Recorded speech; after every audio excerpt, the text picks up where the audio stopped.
Tugon sa deadline ng Senate Impeachment Court, nagsumite ngayong araw ng kani-kaniyang pre-trial brief ang Kamara at ang kampo ni Vice President Sara Duterte para ito sa nalalapit na impeachment trial sa Bise. Tinanggap ang mga ito ni Senate Secretary Renato Bantug na tumatayong Clerk of Court ng Senate Impeachment Court.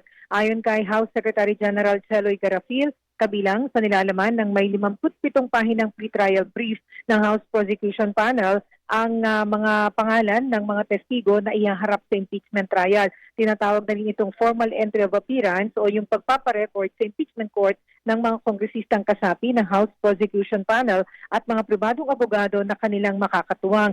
29 na kopya ang kanyang isinumite na sobra pa para sa 24 na senador. Sinabi ni Atty. Garafil na wala naman siya sa poder para idetalye ang nilalaman. Sa isang pulong balitaan sa Kamara kanina, sinabi ni Batangas Representative Jervil Luisto, lead impeachment prosecutor, na nasa 30 ang mga testigo na kanilang inilista na ihaharap sa impeachment trial. Sinabi naman ni Atty. Michael Poa, abogado ni Vice President Sara Duterte, mahigit 60 pahina ang kanilang isinumite na pre-trial brief. Nandun na yung mga ebidensya at yung listahan ng kanilang witnesses. Pero tumanggi siya na magbigay ng iba pang mga detalye. Sabi ni Poa, in high spirits naman ang Vice Presidente.